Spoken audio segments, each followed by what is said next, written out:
I've said it before and I will say it again, I feel like everybody is a very viable choice in Super Smash Bros. 4, and no one should really be looked down upon for choosing a weaker pick. Now, to me it seems like this is one of the only games that I've really played where you can pretty much pick anybody and have big success with them, even though they may not be the best in the entire game. So why is that? And why is everybody viable in Smash 4 compared to other games? Well, to begin with, I just want to say that just because one fighter is slightly stronger than another, it does not mean that the one that you picked is bad, but many people do have this way of thinking. A really good example of this could be Dr. Mario and Mario. Now, of course, Mario has more wins competitively, he does have quite a bit more combos, and he does have a better recovery, and a lot of people just think that he's a little bit better than Doc.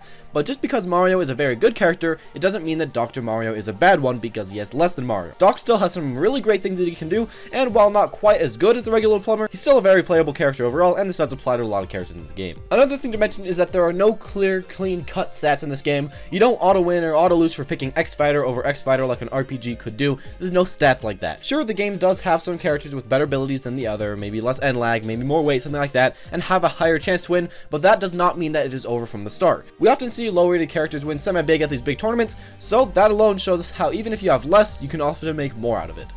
So the third thing is that the game is also highly based off of mind games and reads, and just kind of guessing what your opponent is going to be doing, and then kind of playing accordingly, and also on your mechanics. Now, sure, you may have worse options overall, and it may be a little bit harder for you to get your reads going on, or get your mind games, or play well overall, but a good head can really overcome a lot of that, and a good player can really make a bad character, or a character that's maybe just not quite as good, shine through.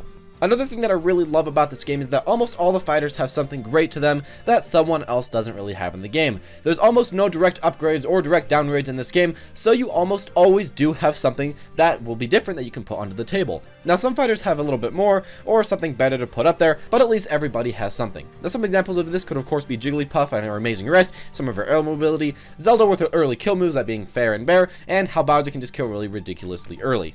So the fifth thing is that combos, strings, and other text in this game are not all set in stone for all time. There really aren't any guides that show you exactly every single combo in the game made by Sakurai, so new stuff can be found all the time, and new stuff is found all the time, or maybe just an old idea maybe reawakened, and could give somebody a little bit lower down on the tier list or on the player rating a bit better of a fighting chance. There aren't really all these pre-made combos like in a lot of the other games, so creativity can keep a lot of these little guys alive.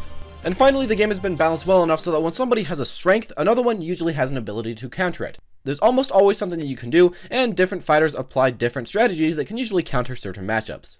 Your guy may not be the best all the time, but there's usually some clear-cut times when he/she can be really up for the task at hand. Thank you guys for watching this video. I hope you did enjoy the video. If you did enjoy the video, make sure to press that like button and comment down below your opinion on all these different ideas. Thank you guys for watching. Press that subscribe button, and we'll see you all next time.